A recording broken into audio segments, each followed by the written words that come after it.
श्रीमते रामानुजाय नमः। श्रीमते निगमान्तमहादेशिकाय नमः। वरदराजस्तवः श्रीवत्सचिन्नमिश्रेभ्यो नम उक्तिमदीमहे। यदुक्तयस्रयी कण्ठे यान्ति मङ्गलसूत्रतां। स्वस्ति हस्तिगिरिमस्तशेखरः सन्तनोतु मयि सन्ततं हरिः। निस्समाभ्यधिकमभ्यदत्तयं देवमौपनिषदि सरस्वती। श्रीनिधिं निधिमपारमर्थिनाम् अर्थितार्थपरिधानदीक्षितं सर्वभूतसुहृदं दयानिधिं देवराजमधिराजमाश्रये। नित्यमिन्द्रयपतातिगं महो योगिनामपि सुदूरगं धियः। अप्यनुश्रवशिरस्सु दुर्ग्रहं प्रादुरस्ति करिशैलमस्तके। वल्लिकाश्रुतिमतल्लिकामयी येन पल्लवितविश्वशाखया स्वश्रिया करिगिरेरनुक्रियां वष्टिमुष्टवरदं तमाश्रये। यं परोक्षमुपदेशतस्रयी नेति नेति परपर्युदासतः। भक्ति यस्तमपरोक्षमीक्षयत् एष तं करिगिरं समाश्रये। एष ईश इति निर्णयं त्रयी भागधेयरहतेषु नोदिशेत्। हस्तिदामिनि निर्णयेतको देवराजमयमीश्वरस्त्विति। है कुदुष्टभिनिविष्टचेतसां निर्विशेषसविशेषताश्रयं संशयं करिगिरिर्नुदत्यसौ तुङ्गमङ्गलगुणास्पदे हरौ। न्यायतर्कमुनिमुख्यभाषितैः शोधितैः सह कथच्चनत्रयी जोषयेद्वरिमनं हसो जनान् हस्तिधाम सकलं जनं स्वयम्। अद्भुतं महदसीमभूमकं किञ्चिदस्ति किल वस्तुनिस्तुलम् इत्यघोषयदिदं तदग्रतः तथ्यमेव करिधाम्नि दृश्यते। संवदेत किल यत् प्रमान्तरैः तत्प्रमाणमिति येहि मे निरे। तन्मतेऽपि बत मानतां गता हस्तिनाद्य परवस्तुनि त्रयी गुणायत्तं लोके गुणुषे मतं मङ्गलपदं विपर्यस्तं हस्तिक्षितिधरपते तत्त्वयि पुनः। गुणाः सत्यज्ञानप्रभृतय उत गततया शुभीभूयं याति इति हि निरनैष्म श्रुतिवशात्। निराबाधं नित्यं निरवधि निरंहरो निरुपमं सदा शान्तं शुद्ध्यं प्रतिपटमवद्यस्य सततं परं ब्रह्मात्मातं श्रुतिशिरसि यत्तद्वरद ते परं रूपं साक्षात् तदितमपदं वाग्मनसयोः। प्रशान्तानन्तात्मानुभव भवज महानन्दमहिमा प्रसक्तस्थौमित्यानुकृतवितरङ्गार्णवदशं परं यत्ते रूपं स्वसदृशदरिद्रं वरद तत्रयीऽपि स्पृशन्ति परिनिरसने श्राम्यति परं न वक्तुं न श्रोतुं न मानितुमतोपासि शिशितुं न च द्रष्टुं स्प्रष्टुं तदनु च भोक्तुं हि शुशकं परं यद् वसूक्तं ननु वरद साक्षात् तदसि भोः। कथं विश्वस्मै त्वं करिगिरिपुरस्तिष्ठसः इह प्रकृष्टं विज्ञानं बलमतुलमैश्वर्यमखिलं विमर्यादं वीर्यं वरद परमा शक्तिरपि च परं तेजश्चेति प्रवरगुणषट्कं प्रथमजं गुणानां निस्सीम्नां गणनविगुणानां प्रसवभूः।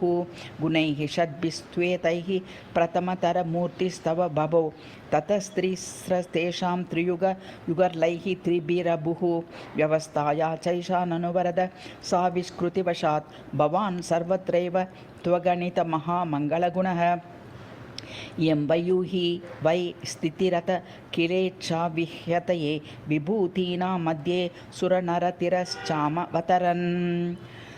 सजातीयस्तेषामिति नु विभवाख्यामपि भजन् करीश त्वं पूर्णो वरगुणगणैस्तान् स्थगयसि। पराव्यूहो वा विभव उत वाचर्यतरणः भवन् वान्तर्यामे वरवरद यो यो भवसि वै स त्वं सन्नैषान् वरगुणगणान् बिभ्रदखिलान् भजद्भ्यो भास्येवं सततमितरेभ्यस्त्वितरता। दयाच्छान्त्यादौर्याद् भ्रमिद समता सौख्यदधृति प्रसाद प्रेम ज्ञान श्रित सुलभताद्या वरगुणाः तथा सौन्दर्याद्यास्तव वरद राजोत्तमगुणाः विसीमानो संख्याः प्रणत जनभोगं प्रसुवते।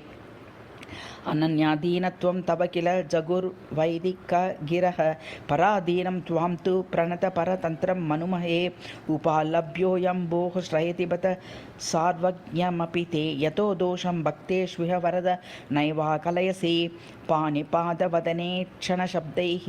अम्बुजान्यपदिशन् वरद त्वं बाहुभिस्त्वति विशालतमालान् आञ्जनं करिगिरेरसि शृङ्गं त्वामुदारभुजमुन्नसमायत् कर्णपाशसपरिकर्मसदंसम् आयताक्षमभिजातकपोलं पारनीयति वरप्रददुग्मे नीलमेघनिबञ्जनपुञ्ज श्यामकुन्तलमनन्तशयं त्वाम् अब्जपानिपदमम्बुजनेत्रं नेत्रसात्कुरु करीश सदा मे त्वक्च दृक्च निपिपासति जिह्वा विघ्नलाश्रवणवत् परवृत्तौ नासिका त्वयि करीश ततेति प्राप्नुयां कथमिमां स्विदवस्थाम् आदिराज्यमधिकं भुवनानाम् ईशते पिशुनयन् किल मौलिः चूलिकामणिसहस्रमरीचैः हस्तिभूषण भवत्युद दात्रिः उद्वरत्युपरि भक्तजनानि त्यूर्ध्वदाश्रयन सूचितशक्तिम् ऊर्ध्वपुण्ड्रतिलकं बहुमानात् किं बिभर्षि वरद स्वललाटे कर्णिका तव करीश किमेषा कर्णभूषणमुतां सवि विभूषा अंसलभ्यलकभूषणमाहो मानसस्य मम वा परिकर्म पारिजातविटपानबितो या पुष्पसम्पदुदयात् करिनाथ त्वां विडम्बयति तावकबाहु श्लावतता तु कटकाङ्गलदलक्ष्मीः मध्यमानचलफेनिलसिन्धुप्रोदितक्षणदशां गमितौ ते वक्षसि स्फुरति मौक्तिकहारे कौस्तुभश्च कमला च करीश अञ्जनक्षितिभृतो यदि नामोपत्यका वरदहेममयी स्यात् तादृशी तव विभाति तु लक्ष्मी आम्बरे बत विडम्बित विद्युत् परभागमियात् रवेस्तमिस्रा वरदात्य त्वयि तन्निशामयामः गमिता तव वक्त्रचित्रभानोः परभागं ननु कौन्तली तमिस्रा उभयोरपि पक्षयोस्तिर्या विषमी भावनिरासदाष्टमीति उपमान च सम्पदेहि सेन्दोः वरदाभूत भवतो ललाटलक्ष्म्या अलकालिचिकीर्षया किलात्ता सुपरीचिषया ललाटपट्टे सुमशी निकषीकृता भ्रुवौ ते वरद स्यादकृतत्वस्तस्तु नैवं श्रवसश्च दुषश्च शब्दरूप ग्रहणे तेन हि जीववद् व्यवस्था उभयोरखिलेक्षणक्षमत्वात् वरदातः श्रवणाश्रये दृशौ ते करुणारसवाहि वीक्षण नोर्मेः वरद प्रेममय प्रवाह भाजः तततीरवनावली भ्रुवौ दृक् चलसिन्धोस्तव नासिकेव सेतुः विभवं विवृणेति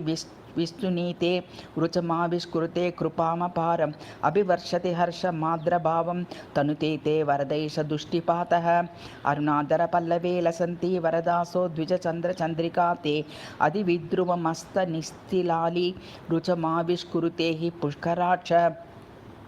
स्तिमतनिर्जरिका विनिष्पतन्ति तव वक्षस्थलभूतले विशीर्णा वरद प्रबिर्बतिहरलक्ष्मीम् अपि मुक्तावलिका नदीव तज्जा परिमण्डितरासमण्डलाभिः वरदाज्ञातमभीष्टगोपिकाभिः अनुवर्ति तदा तन्नप्रहर्षात् इव फुल्लं हि कपोलयोर्युगं ते मुखमुन्नसमायताक्षमुद्य स्तिमिदन्तं रुचिरादरं नतभ्रु लसदंस विलम्बिकर्णपाशं मयि ते निश्चलमस्तु हस्तिनाथ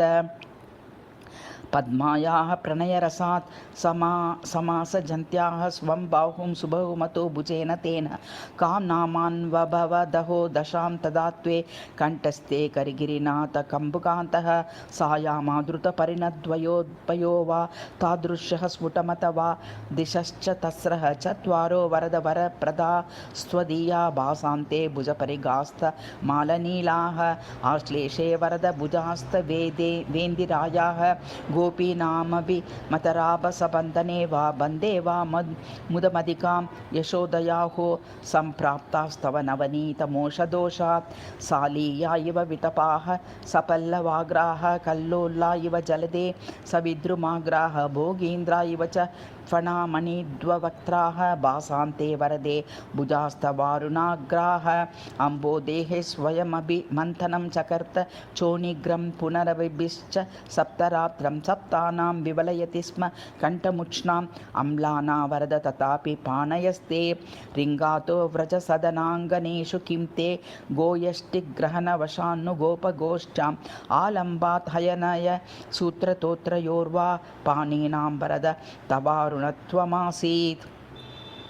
सर्वज्ञाः समुचितशक्तः सदैव त्वत्सेवानियमजुषस्वदेकभोगाः हेतीनामधिपतयः सदा किमेतान् शोभार्थं वरद बिभर्षि हर्षतो वा किं धातुर्गगनविधानमातृकाभूत् वक्षस्ते वरद वरेण्य यत्र नाम पद्माया मुखमत कौस्तुभश्च जातो चन्द्रार्का उडु निकरायते तुहारः अण्डानां त्वदुदर मामनन्ति सन्तः स्थानं तद्वरद कथं नु कार्श्यमस्य माहात्म्यं स्वतः येषु नूनमेषां वृद्धिः स्यान्महिमकरी न हीतरेषां सौन्दर्यामृतरसवाह वेगजः स्यात् आवर्तस्तव किल पद्मनाभनाभिः तत्पद्मं वर विभाति कान्तिमय्याः लक्ष्म्यास्ते सकलवपुर्जुषोनु सद्य या दामोदर इति नामदा तवासि सा दामा किल किनकारिणी बभूव तन्नूनं वरद वलित्रयच्छलेन त्वन्मध्यप्रथमविभूषणी बभूव या दृग्बीजाद्युषितभुवि यद्वस्तु हस्तीश जातं तत् तादृशं फलति फलं त्वय्यपीक्षामहे तत् यस्मादण्डाद्युषित उदरे तावके जायमानं पद्मं पद्मानन किल फलान्यण्ड षण्डानखण्डान्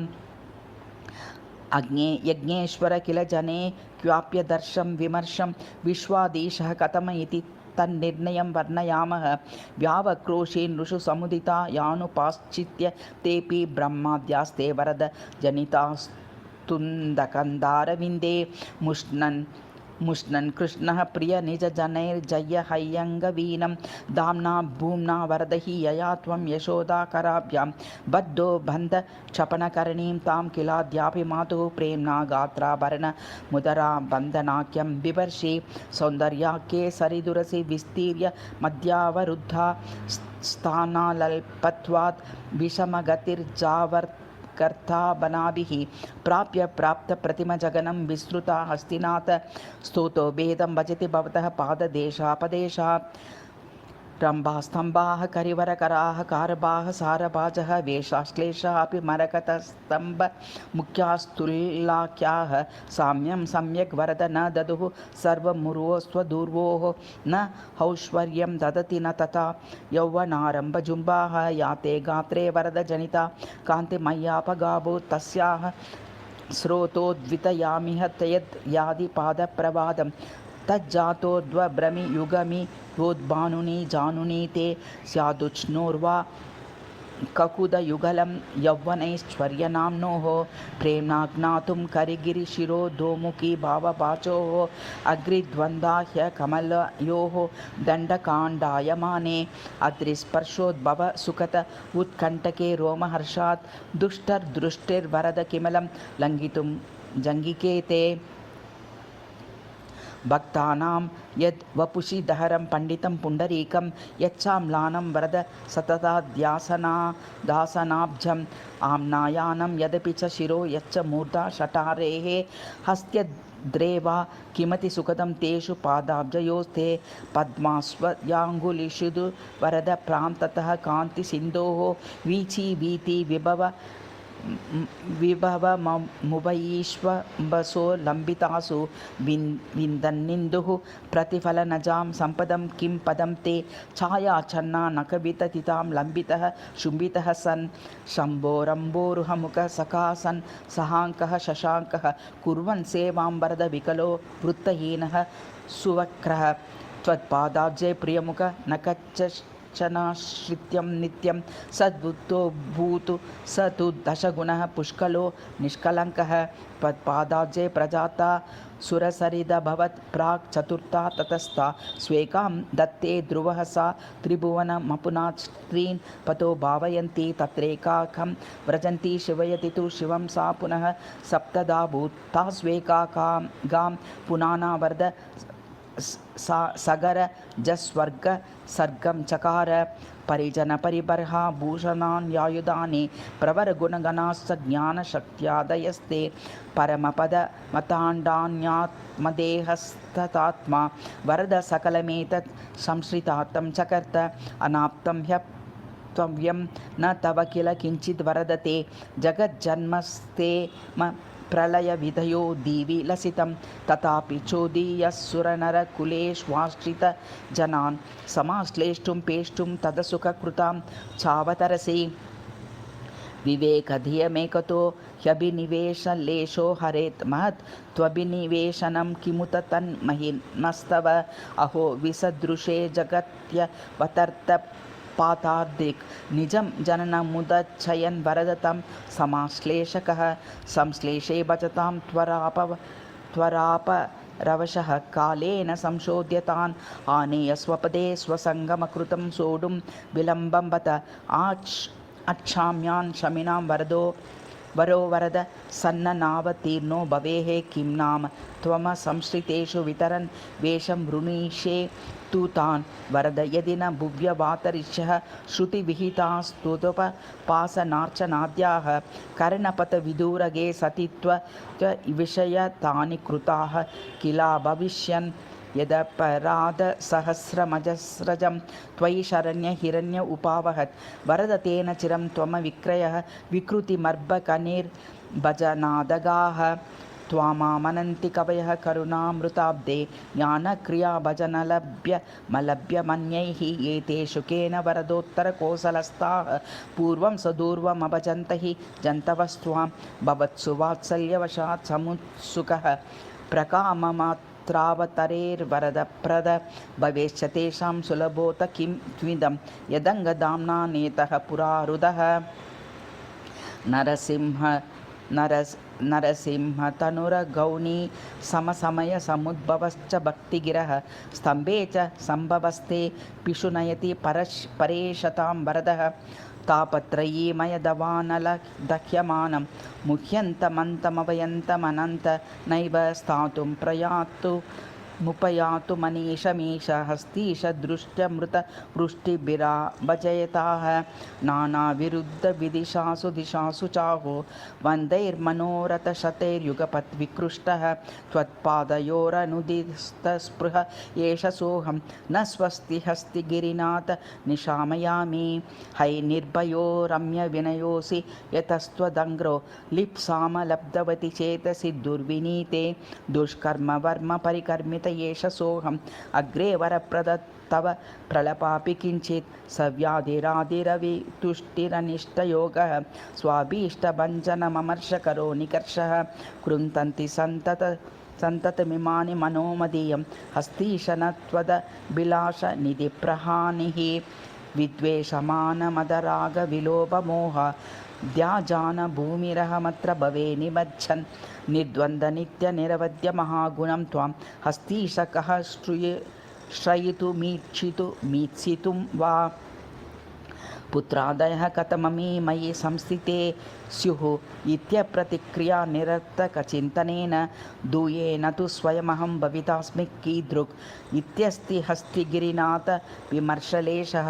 शम्पाचलं बहुलदुःखमनर्थहेतुः अल्पीय इत्यपि विमृष्टिषु दुष्टदोषं दुर्वासनाद्रविमतः सुखमिन्द्रियोत्तं हातुं न मे मतिरलं वरदादिराजः बुद्ध्वा च नो च विहिताकरणोर्निषिद्ध संसेवनैस्त्वदपचारशतैर्सह्यैः भक्तागसामपि शतैर्भवताप्यगण्यैः अस्तीश वाक्त्वन्मनोजनितैर्हतोऽस्मि त्वद्वास्यमस्य हि मम स्वरसप्रसक्तं तच्चोरयन्नयमहलं किल चस्कलप्राक् त्वं मामकीनैति मामभिमन्यसे स्म हस्तीश संशमयन्नस्तमिमं विवादं भोगो इमे विदिशि वादिपदं च किञ्च स्वात्मानुभूतिरिति या किल मुक्तिरुक्ता सर्वं तदूषजलजोषमहं जुयेश हस्त्यन्द्रिनाथ तव दास्यमहार सज्ञः विषयविषधर व्रजाव्युकूले जननमरणचक्रास्पदे अगतिरशरणो भवाब्दौ लुटन् वरद शरणमित्यहं त्वां वृणे अकृतसुकृतकः सुदुष्कृत्तरः शुभगुणलवलेशदेशतिकः अशुभगुणपरसहस्रावृतो वरद मुरुदयं गति त्वां वृणे शरणवर्णवागियं योदिता न भवति बत सापि दिपूर्विका इति यदि दयनीयता मय्यहो वरद तव भवेत् ततः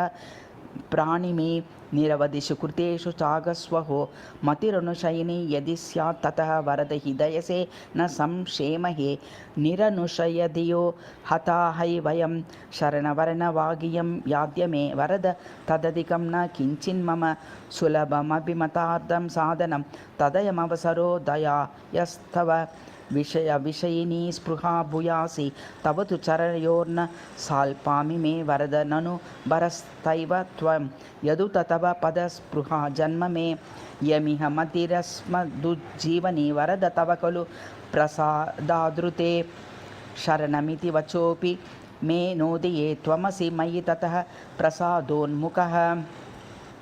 वरद यदिह वस्तु वाच्छाम्यहं तव चरणलभाविरोधस्ततः यदि न भवति तत्प्रदेहि प्रभो झटिति वितर पादमेवान्यथा तदपि किमपि हन्त दुर्वासना शतविवशतया यदभ्यर्थये तदतुलदय सर्वप्रद प्रवितर वरद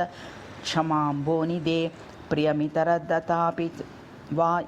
यथा वितरसि वरद प्रभो त्वं हि मे तदनुभवनमेव युक्तं तु मे त्वयि निहितभरोसि सोऽहं यतः यथासि यावनसि योऽसि यद्गुणः करीश यदृग्विभवो यदिङ्गितः तथाविधं त्वाहमभक्तदुर्ग्रहं प्रपत्तिवाचैव निरीक्षितुं वृणे अये दयालो वरद क्षमानिधे विशेषतो विश्वजनेन विश्वदः हितज्ञ सर्वज्ञ समग्रशक्तिक प्रसह्य मां प्रापय दास्यमेव ते स्वकैर्गुणैः स्वैश्चरितैः स्ववेदनात् भजन्ति ये त्वां त्वयि भक्तितो तव करीश तेषामपि तावकी दया तथा त्वकृत्सैव तु मे बलं मतं यदि त्वभक्तप्यो गुणोऽपि निष्क्रियः निरुद्धमो निष्कृतदुष्कृतो न च लभेय पादौ वरद स्फुटास्ततः क्षमा दया दास्तव मङ्गलागुणाः विलोकनैर्विभ्रमणैरपि भ्रुवोः स्मितामृतैरिङ्गितमङ्गलैरपि प्रचोदितस्तते वरद प्रहृष्टदीः कदा विदास्ये वरिवस्यनं तव विविश्य विश्वेन्द्रियतर्षकर्षणीः मनस्तले नित्यनिकातिनिश्चलाः सुधासकीर्तहस्तिपते सुशीतला निरः श्रवस्याः शृणुयाम तावकी अशेषदेशा किल कालयोगिनी प्यहं त्ववस्थास्वकिलास्वनन्यदीः अशेषदास्ये करतिस्तदाचरान् करीशवर्तेय सदा त्वदन्तिके इमं जनं हन्त कदाभिषेष्यति त्वदक्षिणद्योर्वरद क्षमापः अकृत्रिम प्रेमरसप्रवाहजा विसृत्वरी वीक्षण वीचि सन्ततिः सदा तनत्वेऽपि तदा तनत्ववत् नवी भवत्प्रेम रसप्रवाहया निषेवितं त्वां सत्तोत्कयाश्रया करीश पश्येम पर्षतं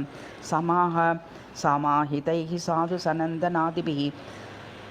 सदुर्लभं भक्तजनैरदुर्लभम् अचिन्त्यमद्भुततमप्रतर्कणं वरप्रदत्वत्पदमाप्नुयां कथं रामानुजाङ्के शरणोऽस्मि कुलप्रदीपः त्वासीत् स यामुनमुनेः स च नाथवंशयः वंश्यः पराङ्कुशमनेः स च सोऽपि देव्याः दासस्तवेति वरदास्मि तवेक्षणीयः इति पञ्चस्तव्यां वरदराजस्तवः समाप्तः।